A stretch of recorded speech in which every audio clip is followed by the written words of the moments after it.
तो बच्चों मैं आपको क्या सिखा रहा था, बैलेंसेस निकालना सिखा रहा था। तो एक तो मैंने आपको ट्रेड बैलेंस सिखाया, मर्केंडाइज बैलेंस सिखाया या बैलेंस ऑफ ट्रेड सिखाया। वो कैसे निकला? Export of good minus import of good. बहुत बढ़िया सर। फिर मैंने आपको क्या सिखाया?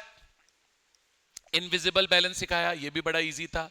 Balance of factor service plus balance of non factor service plus balance of current transfers. और फिर बैलेंस विजिबल का, बैलेंस इनविजिबल का, दोनों को जोड़ लोगे तो पूरे करंट अकाउंट का बैलेंस आ जाएगा। बोलो आया क्या? ठीक है। अब एक ये फर्जी सा बैलेंस और है, ये पता नहीं क्यों है, शायद इसको भी नहीं पता कि ये क्यों है, बट ये कभी कभी पेपर में पूछ लेता है। बोलते हैं, पेपर में सवाल आता है, बोलते हैं गुड्स एंड सर्विस बैलेंस बताओ। क्या पूछते हैं? नाम ही यही है इसका, गुड्स एंड सर्विस बैलेंस। पता नहीं क्यों पूछते हैं, आई डोंट नो। तो पेपर में कभी कभी एक सवाल आ जाता है, बोले गुड्स एंड सर्विस बैलेंस बताओ। तो देखो, अपन इनविजिबल बैलेंस निकालते थे। अरे इनविजिबल बैलेंस निकालते थे,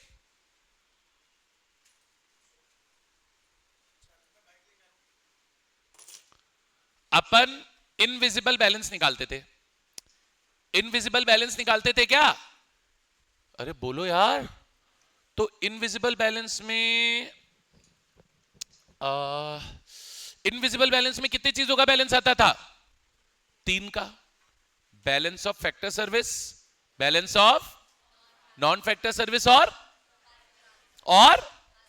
क्या आता था?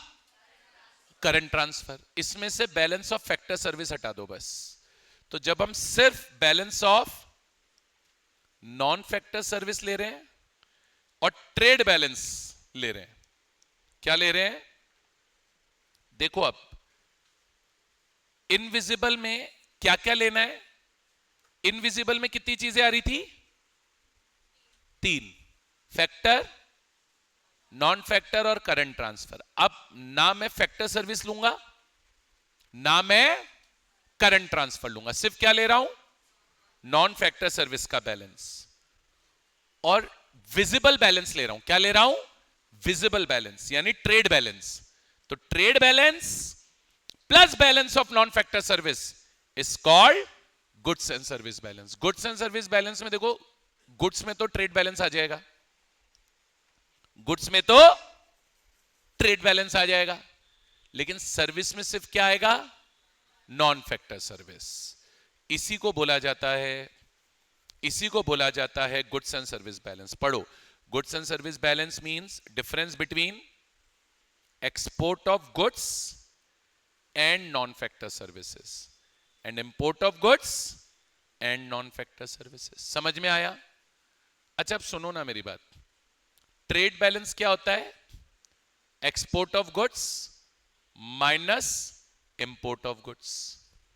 और नॉन फैक्टर सर्विस बैलेंस कैसे निकलता है? Export of non factor service minus import of non factor service. तो एक्सपोर्ट ले लो गुड्स का, एक्सपोर्ट ले लो नॉन फैक्टर सर्विस का, और माइनस कर दो इंपोर्ट ऑफ गुड्स और import of non factor service. तो आपके पास आएगा गुड्स एंड सर्विस बैलेंस। बहुत ज्यादा प्रैक्टिकल कॉन्सेप्ट नहीं है, बहुत ज्यादा प्रैक्टिकल कॉन्सेप्ट नहीं। क्वेश्चन में पूछेगा, निकाल देंगे, बट बहुत ज्यादा प्रैक्टिकल कॉन्सेप्ट नहीं है। समझ में आया? तो टोटल कितने तरह के बैलेंस हो गए, कोई बताएगा? टोटल कितने तरह के बैलेंस हो गए बताओ? 4 हो गए बेटा, 4। कौन कौन से? Balance of trade, balance of trade को विजिबल ट्रेड या ट्रेड बैलेंस बोलते हैं, ये तो हो गया पहला। और क्या हुआ? Invisible balance. फिर और क्या हुआ? Visible balance plus invisible balance is current account balance. Sir आप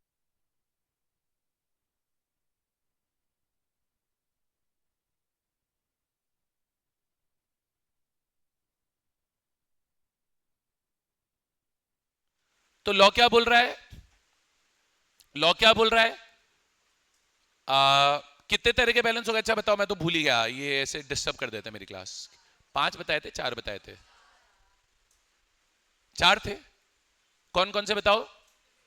visible, invisible, visible plus invisible is current, 3 हो गए। और चौथा ये बोर्ड पे बैठा, goods and service. Goods and service balance में, गुड्स में तो गुड्स है, सर्विस में फैक्टर सर्विस नहीं लेनी, करंट ट्रांसफर नहीं लेने, सिर्फ क्या लेनी है? Non factor service. नहीं आ पा रहा? नहीं आ पा रहा? और सब में याद रखो, सब में पॉजिटिव आया मतलब सरप्लस, मतलब सरप्लस, नेगेटिव आया मतलब डेफिसिट। कोई डाउट? अरे बोलो यार, कोई डाउट है यहां तक? बोल दो, हो तो पूछ लो यार, कोई दिक्कत नहीं है, बताएंगे ना सर। डन? अच्छा अब मेरी बात सुनो किड्स, मैं तो पढ़ा ही नहीं रहा, नीचे ना मैंने एक नोट बना रखा है, पढ़ना तुम तो बहुत होशियार हो। अच्छा मुझे बताओ, मैंने एक्सपोर्ट किया, मैंने एक्सपोर्ट किया गुड्स का, मैंने एक्सपोर्ट किया फैक्टर सर्विस का, मैंने एक्सपोर्ट किया नॉन फैक्टर सर्विस का। मैं तो कह रहा हूं एक्सपोर्ट किया, फॉरेन करेंसी आएगी या जाएगी? आएगी, आएगी, एक्सपोर्ट करने से आती है, एक्सपोर्ट करने से आती है। तो बीओपी का, बीओपी का, बीओपी का प्लस का आइटम होगा या माइनस का आइटम? प्लस का। क्रेडिट होगा डेबिट होगा? तो बोलो एक्सपोर्ट, ऐसे आता है पेपर में 1 नंबर का सवाल, बताओ एक्सपोर्ट से करेंसी आएगी जाएगी, तो क्या बोलोगे? Export results in inflow of currency, therefore it is a positive item, credit item.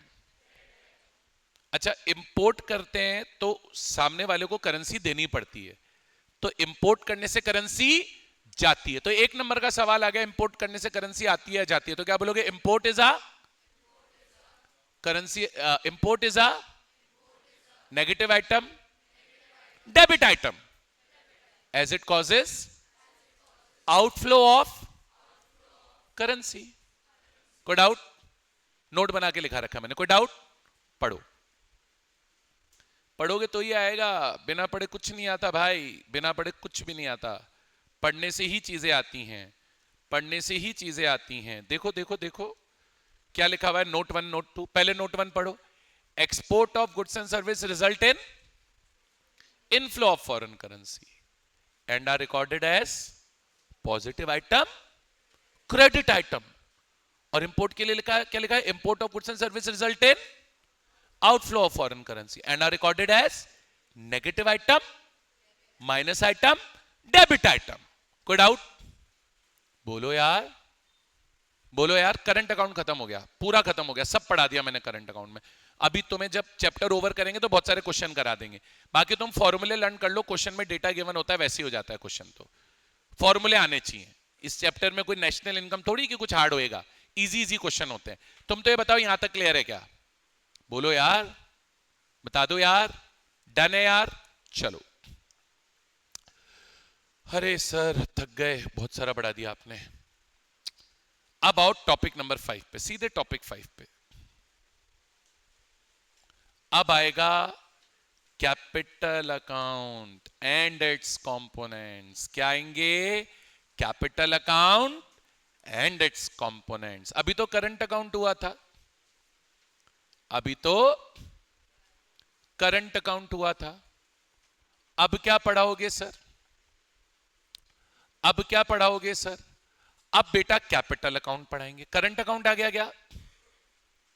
Current account आ गया क्या? अब क्या पढ़ाएंगे? Capital account. पहले बताओ करंट अकाउंट क्लियर है? अरे बोलो यार।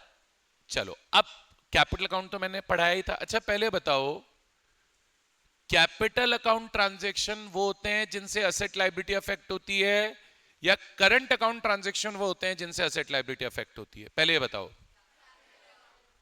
तो क्या याद रखोगे? जिन ट्रांजैक्शन से एसेट लायबिलिटी अफेक्ट होती है, जिन ट्रांजैक्शन से एसेट लायबिलिटी अफेक्ट होती है, जिनसे एसेट लायबिलिटी अफेक्ट होती है वो कैपिटल अकाउंट, और जिनसे एसेट लायबिलिटी अफेक्ट नहीं होती है वो करंट अकाउंट। ये तो पढ़ा ही दिया था मैंने आपको, ये तो पढ़ा ही दिया था मैंने आपको। पढ़ाया था या नहीं पढ़ाया था बताओ? जिनसे एसेट लायबिलिटी अफेक्ट होगी, जिनसे एसेट लायबिलिटी अफेक्ट होगी वो कैपिटल अकाउंट। तो पहले कैपिटल अकाउंट की एक बार डेफिनेशन बोलो वापस से। Capital account transactions are those transactions, capital account transactions are those transactions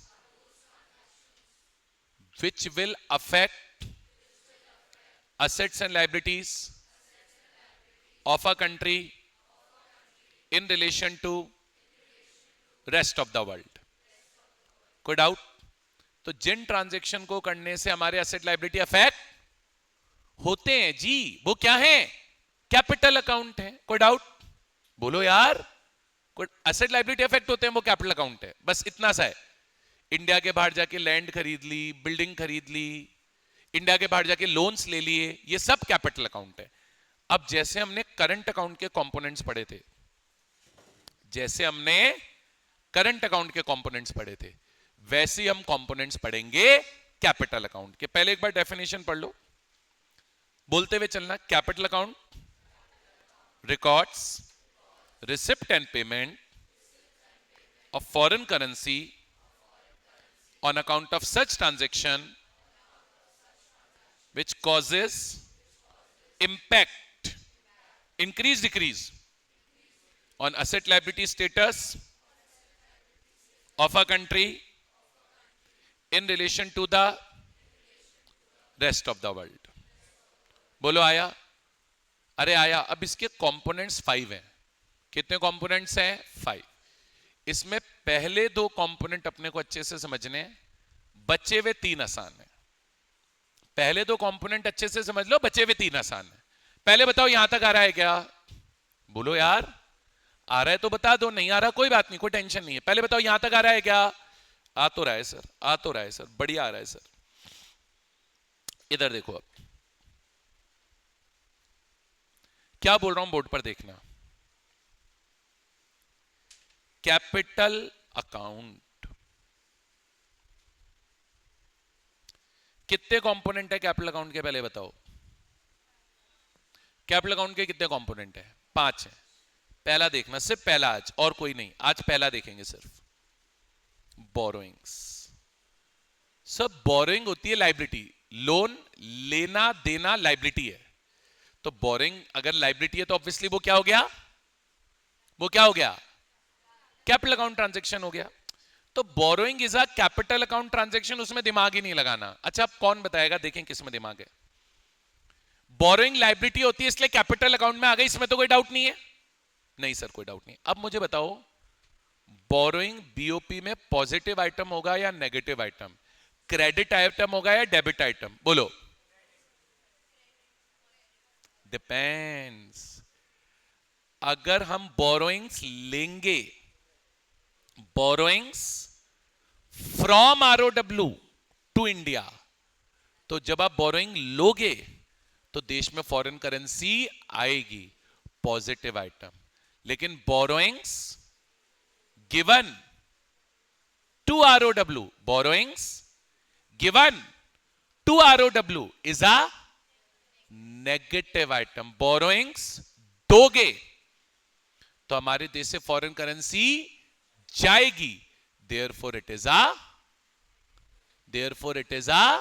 negative item, it is a negative item, it is a debit item। बोलो आया? अरे आया। बोरिंग्स ली है तो पॉजिटिव आइटम है, दी है तो नेगेटिव आइटम है। बोरिंग्स लेना इज अ पॉजिटिव आइटम, देना इज अ नेगेटिव आइटम। ठीक है? अच्छा, अब इधर देखो, हमने जो बोरिंग्स आरओडब्ल्यू से ली हैं या दी हैं, चाहे ली हैं चाहे दी हैं, वो 2 तरह की होती हैं। एक होती है एक्सटर्नल कमर्शियल बोरोइंग्स और एक होती है एक्सटर्नल असिस्टेंस। क्या होती है? External assistance. कॉन्सेप्ट क्या है ये समझो, कॉन्सेप्ट क्या है ये समझो। Easy easy. सर कोई कंट्री बहुत परेशानी में है, श्रीलंका की फाइनेंशियल पोजीशन बहुत खराब है, लोग भूखे मर रहे हैं, खाने को खाना नहीं है। श्रीलंका हमारे पास आया, भैया भैया मेरे पास, मैं कौन हूं? इंडिया। मेरे पास आया, भैया भैया हाथ जोड़ के, भैया भैया मदद कर दो, बहुत मुश्किल में हूं। मैंने कहा कितने रुपए चाहिए बता? बोले $1 बिलियन का लोन दे दो। मैंने दे दिया। अब वो परेशानी में है, वो मुश्किल में है, वो दिक्कत में है, तो मैं आदमी भला हूं, हम तो भले लोग हैं, हम तो इंडिया वाले हैं। तो हमने क्या करा, श्रीलंका को बोला कि देख यार, मार्केट में ना जो इंटरेस्ट है वो 8% है, 8% है, पर क्योंकि तू गरीब है, तू परेशानी में, तो दिक्कत में, तो तेरे से 2% ही लेंगे। तो दैट इज एक्सटर्नल असिस्टेंस।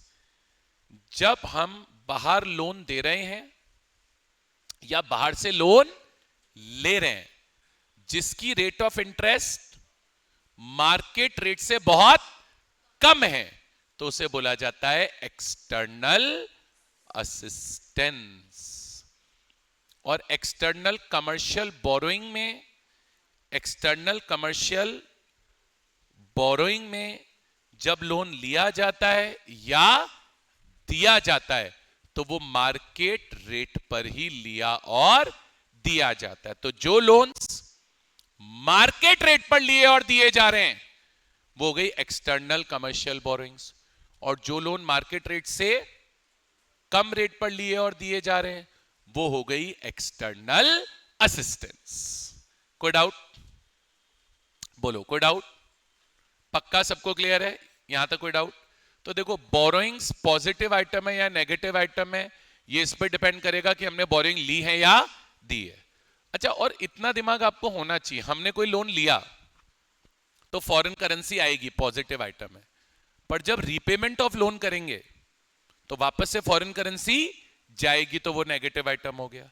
उसी तरीके से हमने लोन दिया तो वो नेगेटिव आइटम है क्योंकि फॉरेन करेंसी जाएगी, लेकिन जब उस लोन का हमारे पास रीपेमेंट आएगा तो वापस से पॉजिटिव आइटम है क्योंकि फॉरेन करेंसी आएगी। तो आपको क्या होता है, पेपर में इस तरह का क्वेश्चन बहुत ज्यादा आता है, आपको 3-4 आइटम लिख के दे देगा और पूछेगा पॉजिटिव है या नेगेटिव है। तो आप बस इतना सोचना कि फॉरेन करेंसी आ रही है या जा रही है, रटना मत। आ रही है तो पॉजिटिव आइटम है, जा रही है तो नेगेटिव आइटम है। आ रही है तो क्रेडिट आइटम है, जा रही है तो डेबिट आइटम है। Credit what comes in, debit what goes out. Clear है? क्लियर है? बोलो यार, आ गया? चलो, ये एक डाउट पूछ रहा था, क्या नाम है इसका, रुद्रांश। बता देता हूं मैं, पहले एक बार रीड करा दूं बस। Components of capital account. तो कैपिटल अकाउंट का पहला कंपोनेंट है बोरोइंग्स फ्रॉम आरओडब्ल्यू। ध्यान से पढ़ना, बोरोइंग्स फ्रॉम, फ्रॉम मतलब हम ले रहे हैं। Borrowings from ROW causes inflow of foreign currency and it is recorded as positive item या credit item in capital account of BOP. ये कैपिटल अकाउंट में क्यों आएगा? क्योंकि बोरोइंग एक लायबिलिटी है। This is a capital account transaction as it would increase liability to the rest of world. हम loan लेंगे तो हमारी लायबिलिटी बढ़ेगी ना बेटा। अच्छा, फिर उसी तरीके से मैंने एक और लिखाया, बोरोइंग्स टू आरओडब्ल्यू। देखो येलो में हाईलाइटेड है, पढ़ो। बोरोइंग्स टू आरओडब्ल्यू, टू मतलब हमने दिया है, या बोरोइंग्स ऑफ आरओडब्ल्यू कॉजेस, जारी है, outflow of foreign currency and it is recorded as negative item या debit item in capital account of BOP. कोई problem? Borrowings can be of two types, external commercial borrowing, that is borrowings available at the market rate of interest, और external assistance, that is borrowing available at concessional, concessional माने सस्ता, concession discount सस्ता, concessional माने discount, concessional rate of interest जो सस्ते में मिल जाए। Market rate पे मिलेगी तो ECB एक्सटर्नल कमर्शियल बोरोइंग, सस्ते में मिलेगी तो EA एक्सटर्नल असिस्टेंस। आया? और यार ये तो आपको सोचना ही नहीं है, अगर बोरोइंग वर्ड यूज हो गया तो वो कैपिटल अकाउंट में ही आना है, इसमें कोई इफ और बट है ही नहीं, because borrowing is a liability. Done? तो देखो बहुत इजी चैप्टर है, फ्लो दिमाग में रखो, कॉन्सेप्ट दिमाग में रखो, ये दिमाग में रखो करेंसी आ रही है या जा रही है। पेपर में इस चैप्टर से सबसे ज्यादा जो क्वेश्चन आते हैं वो करंट अकाउंट और कैपिटल अकाउंट से ही आते हैं। क्लियर है? डन है। नेक्स्ट क्लास में आएंगे, more or less we will finish this chapter. Clear है? मोर और लेस, कुछ थोड़ा बहुत बचेगा बच जाएगा, otherwise will finish this chapter. Done? Done है क्या? बोलो भाई। आया नहीं आया समझ में? देखो इजी रखो। बीओपी क्या है? स्टेटमेंट है showing monetary transactions of a country with ROW in period of 1 year. BOP के 3 बच्चे हैं, 3 2 नहीं 3, करंट, कैपिटल और ओआरए। ओआरए अभी मैंने पढ़ाया नहीं है, पढ़ाऊंगा। फिर करंट अकाउंट के 2 बच्चे हैं, विजिबल और इनविजिबल। फिर इनविजिबल के और 3 बच्चे हैं, मस्त परिवार की प्लानिंग करी इन्होंने, फैमिली प्लानिंग। इनविजिबल के 3 बच्चे कौन है? फैक्टर, नॉन फैक्टर और करंट ट्रांसफर। फिर कैपिटल अकाउंट, कैपिटल अकाउंट के कितने बच्चे हैं? 5। उसमें से भी एक ही बच्चे के बारे में मैंने बताया है, बोरोइंग्स। 4 बच्चे कल के लिए कैरी फॉरवर्ड हो गए। डन है क्या? बताओ यार, आ थोड़ी रहा होगा बीओपी समझ में। इजी है, इजी। इनफ्लो माने पॉजिटिव, आउटफ्लो माने negative. Debit what comes, credit what comes in, debit what goes out. Clear है? क्लियर है? जो आ रहा है वो क्रेडिट करना है, जो जा रहा है जो डेबिट करना है। करेंसी आई तो क्रेडिट, गई तो डेबिट। नहीं आ रहा ना? नहीं आ रहा ना चैप्टर समझ में? बोलो, बता सुंदर बच्चे।